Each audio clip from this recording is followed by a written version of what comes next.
Grand day, and welcome to the Daily Huddle. My name is Chase Steele Greye. I'll be your host for today. Wonderful for you to join us as always.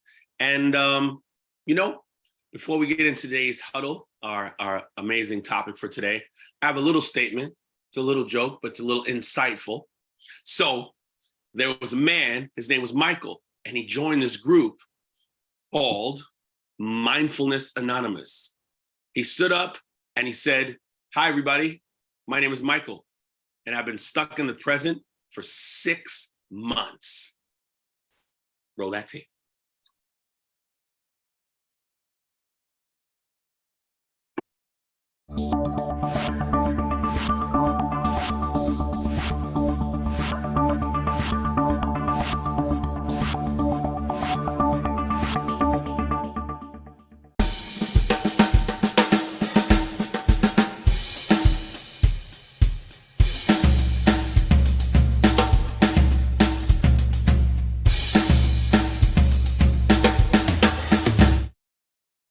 Yes, there's my people. I see them arriving one by one. Welcome to the Daily Huddle. My name is Chase Steele Greye. Thank you so much for being here. I'm going to be your host for today. I see the faces. I see the smiles. I like it. So, as you know, before we get started, I want to reach out to a couple people, and I cannot ignore the energy of Rashida. It's like a lightning bolt with fire on it. I love it. Rashida, how are you? And what are you grateful for today? I'm fine. I am fine. How I am fine. And what are you grateful for today? I'm grateful for safe travel. Yes, I know. I'm grateful for safe travel. I'm in Costa Rica, and I'm enjoying. Yes, I am enjoying myself, and I am so grateful for waking up this morning to be in my lovely country. Excellent. You're doing a lot of neck things, that remember the time move. I like that. Doom, doom, doom. I like that. Thank you, Rashida. You look thinner, by the way. We'll talk about that. You look great. Stan the man. Where are you today? I am here, my brother. I am here, right here. The only place I've ever been, the only place I ever could be, here. I like that a lot. Excellent. So, it's funny. I was thinking about today's topic, which is mindfulness on stage, the parallels between music and life. And the reason why I bring this topic up is because music is so important to all of us in one way or another. We have that thing that we hear that brings us to the place, and so on and so forth. But really what I wanted to focus on today is, we see people, right? We see them on stage, and I have a bird's eye view of the things that are happening outside of what you see. And over time, I've developed this kind of, I've developed, like I was saying, a parallel between music and life, right? So I'm going to give you an example, and then I'm going to read a short passage for you from a book that I really enjoy. In life, let's just say, give you a scenario. You walk into a place and you speak to the person who's working there, and they're having a bad day, right? You ask them a simple question, and they answer you in a very heated way, or like, "Oh, I don't have time for that right now. Oh, I don't know. Ask somebody else," or, "Oh, call the manager."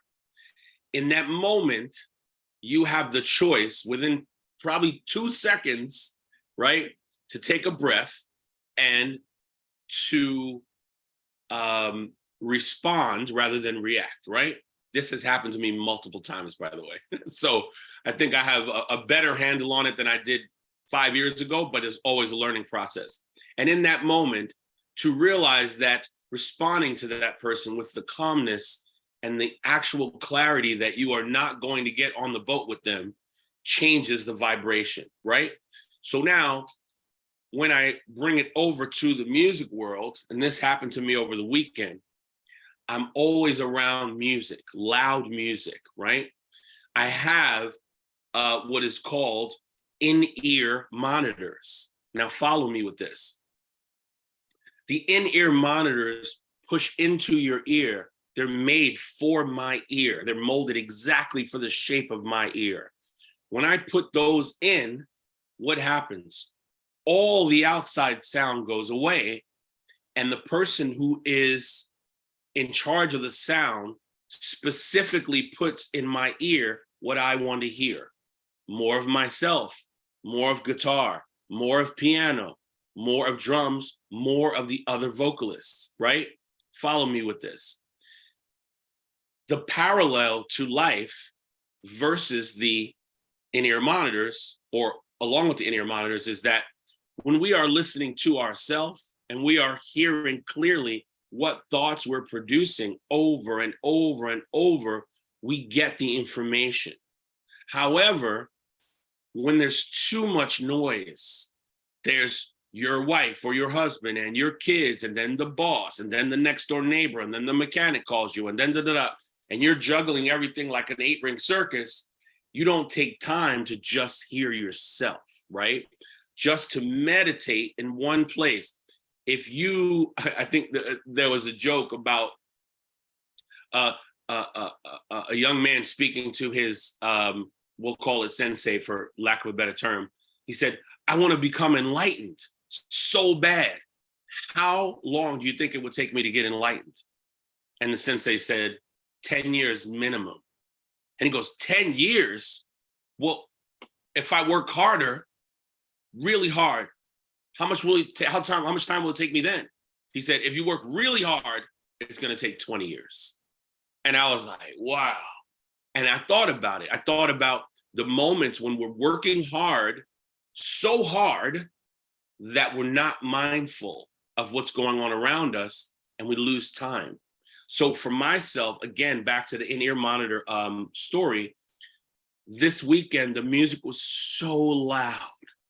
The in-ears were in, and one time I sang a song and I pulled one of them out, and I felt all this noise from this side of the stage, but this was quiet, and I balanced the both, and I couldn't do it. I had to put the in-ears back on, right? So what does that mean in life? Well, if you choose not to meditate, if you choose not to listen to yourself, if you choose to let in every little thing and try and solve it, you wind up being in a place of imbalance, right? Trust me, I've been there. And there's days now when I'm there, I reach for the book. I reach for a particular type of music. I reach for a meditation, whatever the thing is, right? This concept that I'm speaking of, and thank you all for allowing me to just speak extemporaneously on this, because I had some notes and I was like, no, I want to bring this through in a very real and organic way, right? Scenario number 2. I'm on the stage and everyone's hyped up, everyone's singing and dancing and everything's great. And then it's the end of the night, and this particular couple picked a song to end the night with that was slow. Now, when you're coming from hyped up music, everyone's singing and dancing and and then everything comes down again, right? The mindfulness that I had to have in that moment is, oh, now this is a soft song. Everything changes in my brain, my vocal quality changes, and I move through on a different way. The party ends in a soft way. Everyone's happy. The couple's, hugging and crying and Again, back to life.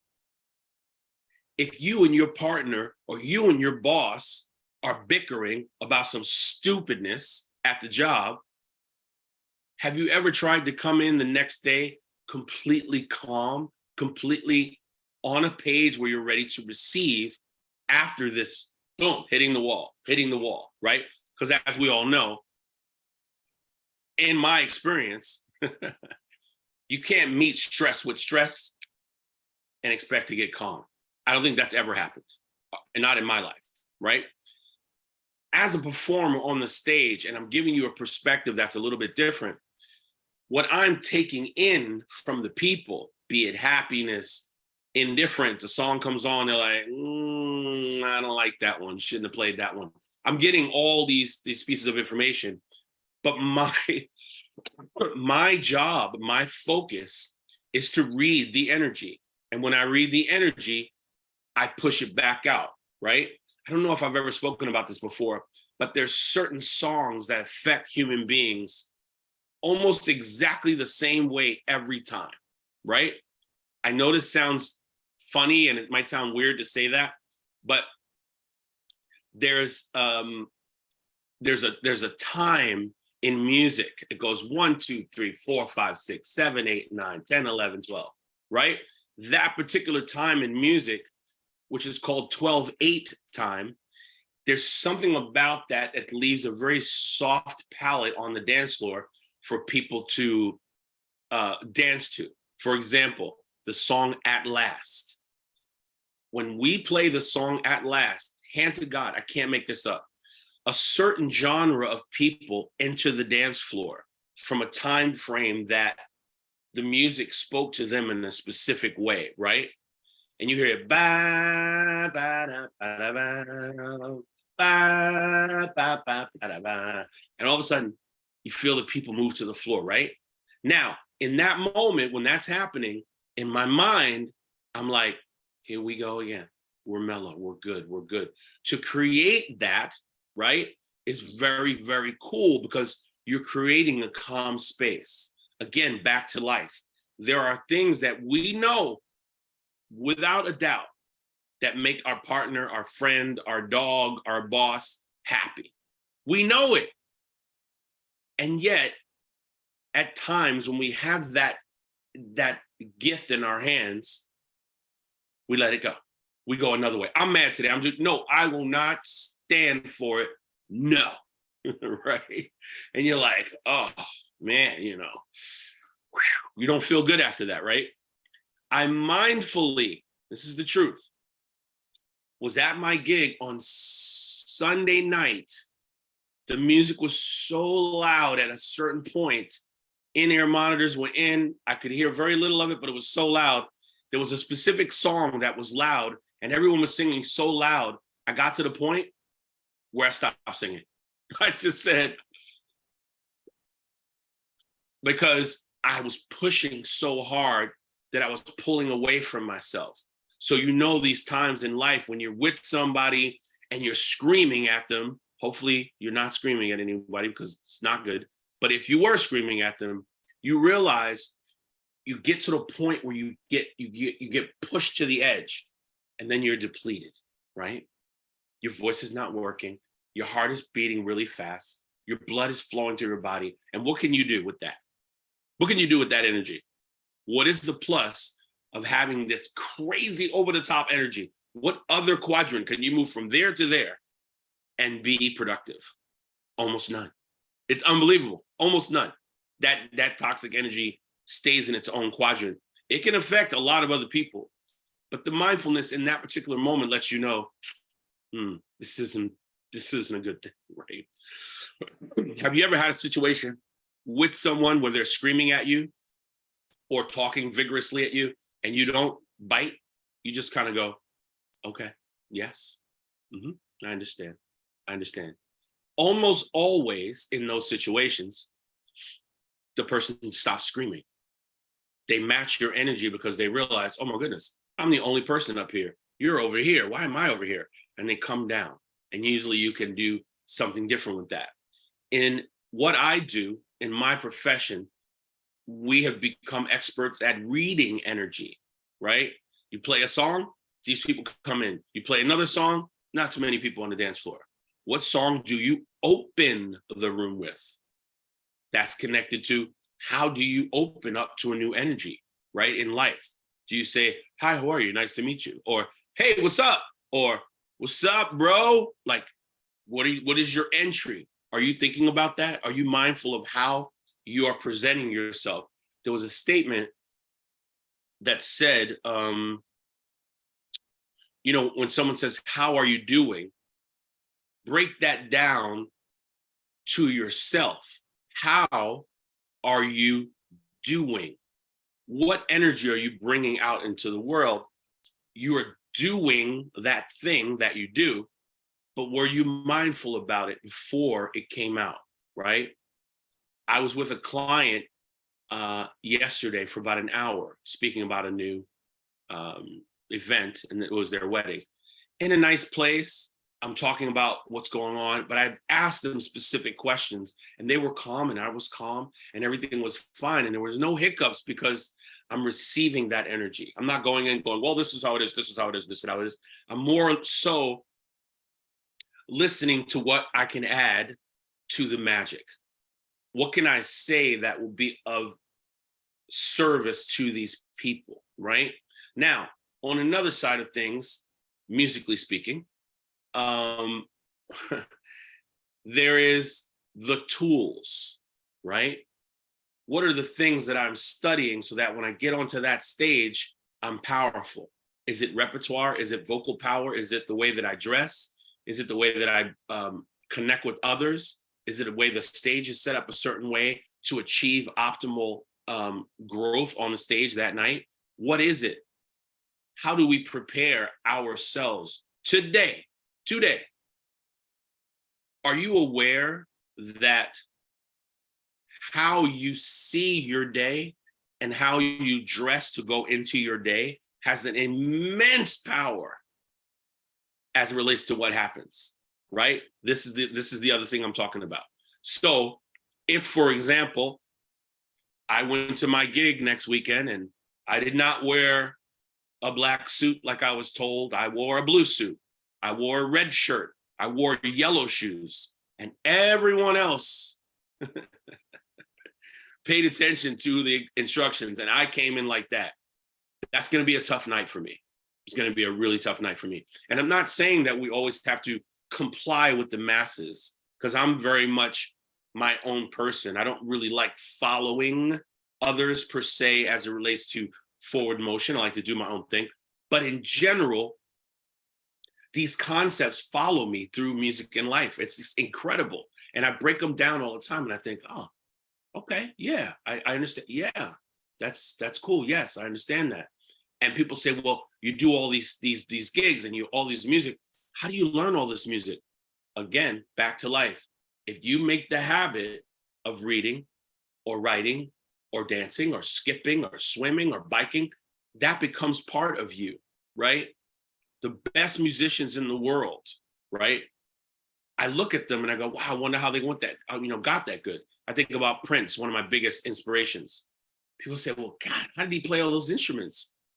His mindset was, if I don't know how to play all these instruments and I hire people to play with me and they go away, I have no power now.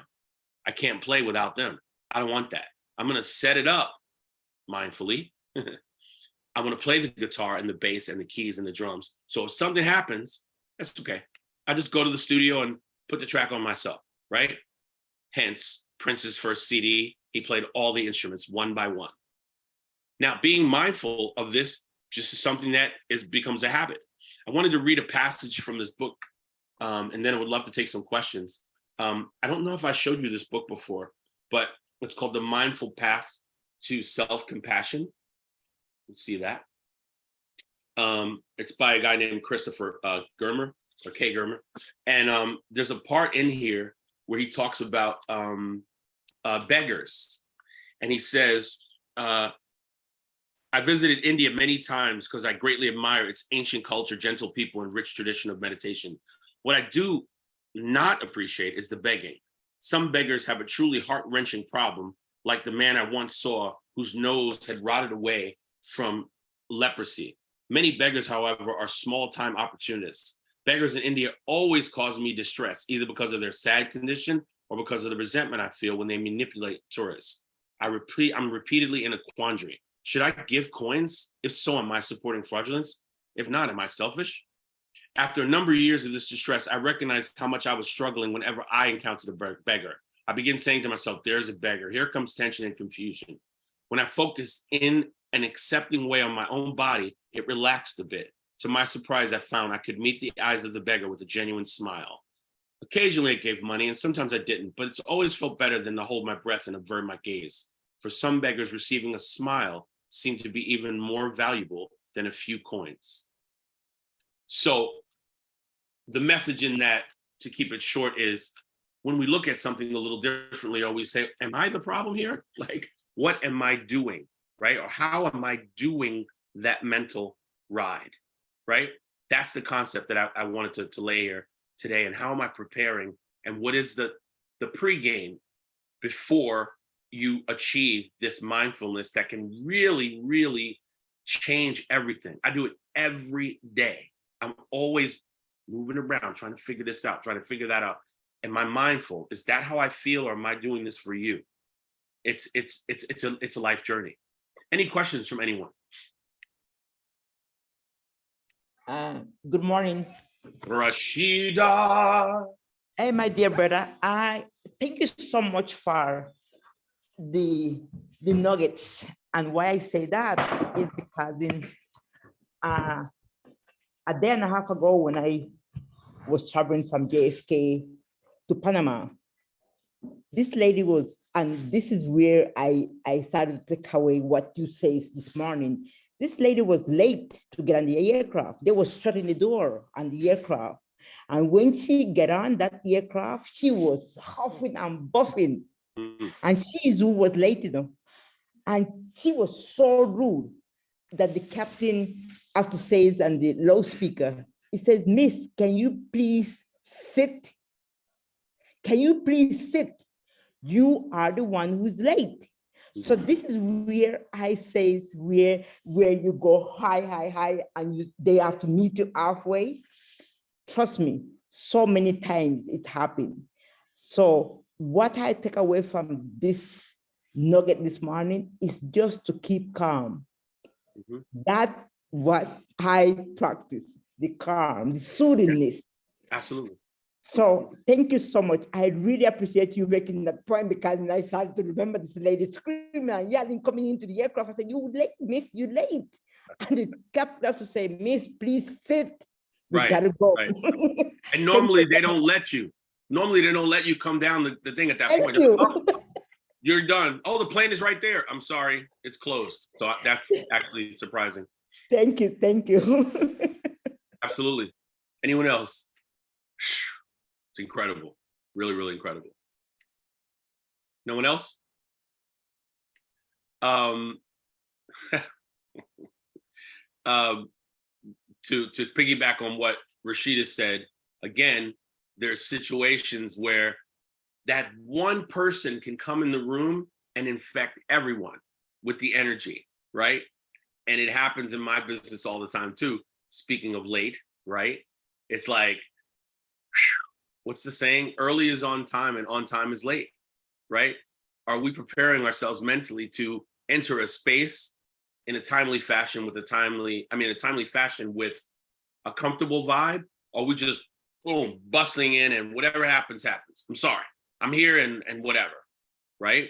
Something to think about, right? And something to prepare for. Man, I look at all these little pieces and all these little nuggets, and I say to myself, man, I'm doing this work. I wonder what everyone else is doing.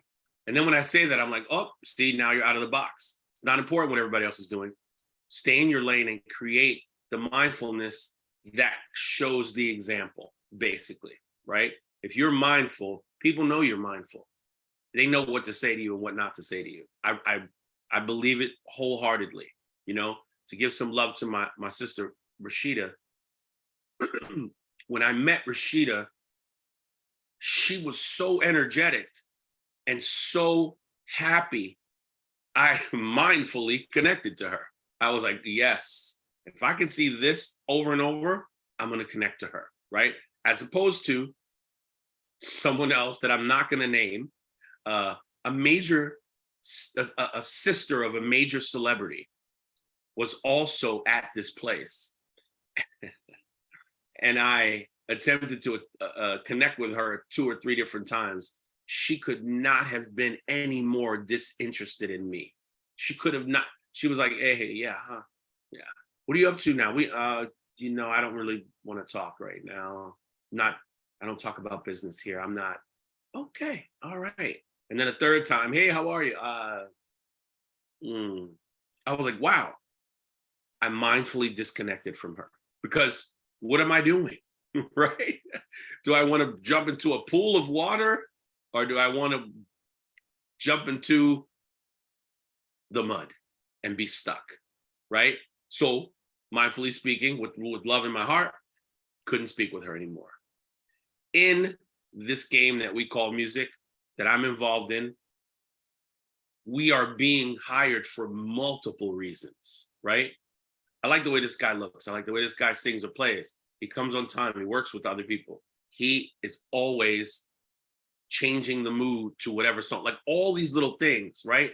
For me, I feel blessed to be in the business that I'm in because I feel like being a musician is almost like having a personal development class every day, right? Why do I say that?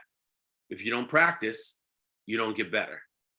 If you come with a crappy attitude, you don't get higher. If you get too big physically, you can't fit with other people on stage, they may not hire you. That might sound a little discriminatory, but this business is made to keep people out. Someone told me that a long time ago. You're here because you want to be here. If you don't want to be here, out.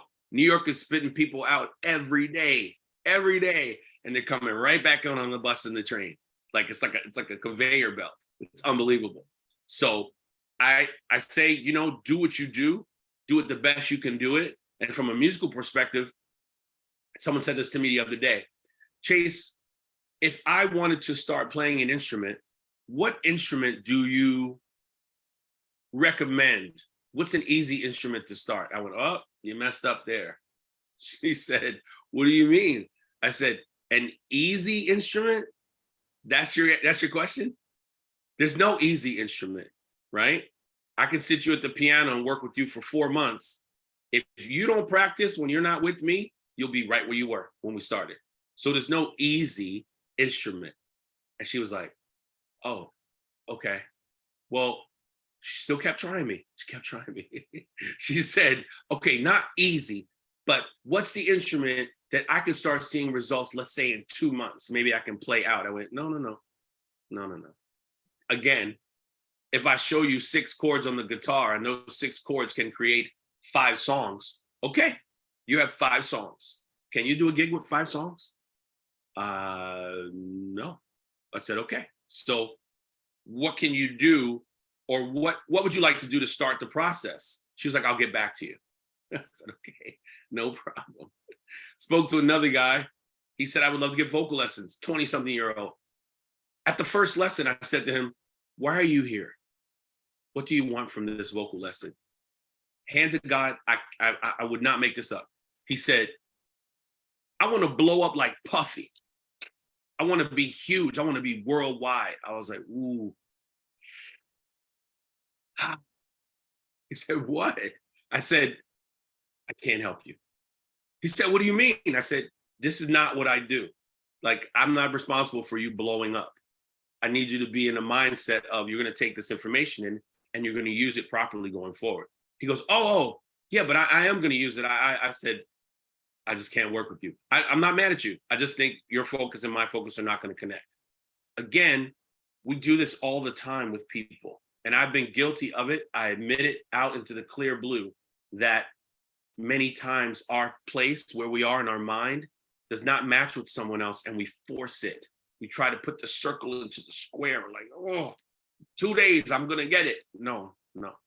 The energy is what the energy is. So, my good people, I wanted to bring you some of these nuggets today about mindfulness, about how I'm learning about it through personal development, in books, in audio, but mostly in my profession of choice, which is music, which is connecting with people. Just last night, I was singing a song and out of nowhere, 4 people started dancing and they were together and it created this atmosphere. And I said, again, the vibration, right? Well, we're always vibrating. We're always vibrating all the time. Every day we're right now I'm vibrating. In my head, I'm going, wow, some of these things are coming out that I need to talk to myself about more, which is why I came in, like I said, extemporaneously rather than looking at notes one after another. These are things that are happening in the moment right now in my head. And to close, I want to kind of make a, what's the word I'm looking for? I want to confess something. At my gig on Friday night, I arrived aesthetically uncomfortable. It was hot. I had a beautiful suit on. It was sticky. I was so fresh and clean. And then I got to the gig and I was like, oh God, you know, like whatever. And do I smell what's going on? I was so uncomfortable. Yet I went to the bathroom. I freshened up. I came on the stage. We had some things going on. And I mentally said, there's no time for that. Be where you are. You're fine. Just had a little freshen up. Get into your songs. Remember, while you're here, you're in the front of the machine. Do what you got to do. In 20 seconds, boom, we were on. The gig was on. Everything started. I never thought about that again, right? This is a practice. I'm not perfect at this. I'm bringing this to you because I work diligently on it every day, no matter what. And some days it's super hard, right? Because the elements don't want it to be easy for us all the time, right? There has to be a curve. There has to be something that we learn from the rub, from the scrape. We're going to come out of that. Okay, great. Now we're on the other side. So if anyone has a quick comment before we leave, I will welcome it. Anyone else? If not, we'll start to close down. Thank you so much, everybody, for being here today on the Daily Huddle. As always, I'm going to leave you with our tenets that, man, my voice is really not in the greatest shape today. The tenets that we like to leave the call with, of course, live out loud, right? Louder than you are. Love more than you think you should, right? Give of yourself to others and the energies around you. Make the best effort possible to eat plant-based. It will definitely help your system and your flow. Also, sleep. Please sleep more. As I'm talking to myself, Chase, please sleep more. Please sleep more. Also, just move the body more than you normally would, right? Do some exercise, 20 to 30 minutes every day. Make sure your body's flowing. And lastly, please check yourself before you wreck yourself. The information is there. Be within yourself. Ask the question, how do I want to show up in the world today? Thank you so much, everybody. It's been fun. I'm Chase Steele Greye, and I'll see you again soon. Be well.